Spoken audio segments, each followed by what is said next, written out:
변호사님, 하마터면 유죄 판결을 받을 뻔한 의뢰인이 무죄 판결을 받도록 해서 억울함을 풀어주신 사건이 있다고 알고 있습니다. 어떤 사건이 있었을까요? 안녕하세요. 부동산 전문 변호사 오연희 변호사입니다. 사건 의뢰인은 공사 현장에서 현장 소장으로 불리는 분이었는데요. 공사 현장에서 근로자가 사망한 사건으로 찾아오셨습니다. 그분은 현장을 총괄하는 현장 소장으로서 책임을 져야 한다는 식의 회사의 회유에 따라 자기에게 모든 책임이 있다는 식으로 수사를 받았는데, 이분이 이런 식으로 자기 잘못이라고 자백하고 수사를 받은 것은 회사가 사망 피해자 유족에게 당신 대신 합의금도 지급해주겠다, 민형사소송 대응도 회사가 다 대신 해주겠다 라고 하면서 회사 대표에게까지 책임을 묻는 상황만은 막아달라고 그렇게 회유를 했기 때문입니다. 그런데 의뢰인이 모든 책임을 떠안고 가는 방향으로 수사가 종결되고 나니까 회사는 피해자에게 한 푼의 합의금도 줄 수 없다는 식으로 돌변했습니다. 그리고 업무상 과실치사의 형사재판이 진행되는 동안 의뢰인이 느끼기에 회사가 선임해준 변호사가 회사만을 변호할 뿐 의뢰인에 대해서는 전혀 변호 활동을 하지 않는구나 하고 느꼈습니다. 그래서 의뢰인은 이러다가는 결과를 다 뒤집어 쓰겠구나 싶어서 재판이 다 종결되고 1심 선고를 앞둔 상황에서 막바지에 저를 찾아오셨습니다. 정말 안타까운 사건인 것 같습니다. 변호사님, 그렇다면 이 사건은 재판이 거의 끝나버린 상태에서 오신 건데 어떻게 통쾌하게 승소하셨을까요? 1심 재판이 다 끝나버리고 판결문을 기다리는 상태가 돼서야 저를 찾아오셔서 사실 저희도 굉장히 난감했는데요. 이런 경우 어쨌든 재판 결과를 뒤집으려면 재판을 다시 열어달라는 변론 재개 신청이라는 것을 해야 합니다. 저희는 어째서 의뢰인이 자기 잘못이 아닌데도 의뢰인에게 책임이 있다고 인정하는 수사를 받았는지에 대해서, 사실은 회사에 회유가 있어서 그렇게 말을 했다는 것에 대해서 의뢰인이 현장 소장으로 불리긴 했지만 사실은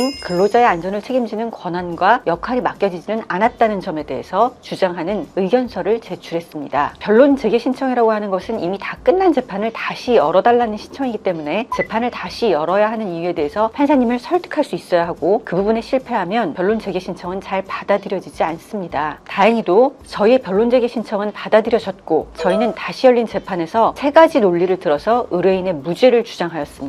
변호사님, 무죄를 주장한 3가지 논리가 무엇이었을까요? 첫 번째는 그 공사 현장에 안전교육이나 보호 지급과 같은 안전에 관한 역할을 주도적으로 맡았던 임원과 실무자가 따로 있었습니다. 그 임원은 심지어 오너 일가였는데요. 이 부분을 적극적으로 어필을 했고요. 두 번째는 이분이 채용이 된 것은 사고 약 2달 전인데 막상 현장 대리인으로 신고된 시점은 사고 직후였습니다. 게다가 현장 대리인이라고 하는 것은 엄밀히는 현장을 총괄해서 책임지는 현장 소장과는 다르게 기술적인 부분을 지시하는, 그러니까 설계도를 해석하고 이렇게 공사를 해라 이런 부분을 지시하는 권한만 있지 안전교육이라든가 인력의 배치라든가 이런 부분에 대한 권한은 없다고 보시면 됩니다. 세 번째는 그 현장이 회사가 당시 진행하고 있던 유일한 공사 현장이었고 그 회사의 사무실과 현장 사이의 거리가 100m 정도밖에 안 되는 아주 가까운 곳에 있었다는 점입니다. 그러다 보니 회사 본사는 현장에 배치한 오너 일가인 임원을 통해서 얼마든지 그 현장의 안전에 대해서 직접적인 감독이나 공사 진행에 필요한 인력 관리 같은 것을 할 수 있었다는 것이죠. 그래서 결론은 무죄 선고를 받아내셨다는 시원한 스토리였습니다. 여기서 잠깐 남수진 소장님과 인터뷰를 해보겠습니다. 저는 건설회사에서 한 40년 정도 근무했고 이름은 남수진이라고 합니다. 현장 수상하고 있습니다. 회사를 좀 옮겨가지고 알아보니까 오인사 변호사님이 일을 최고 잘하신다고 그렇게 소개를 받아가지고 일을 했습니다. 그 회사에서 모든 걸 다 이렇게 알아서 해주겠다. 그러니까 아무 걱정하지 말라고 이제 이야기를 했는데 막상 이렇게 재판을 받으러 가니까 모든 것을 저한테 제가 다 책임을 지고 검찰에서 1년 6개월이라는 그런 구형을 내렸습니다. 근데 제가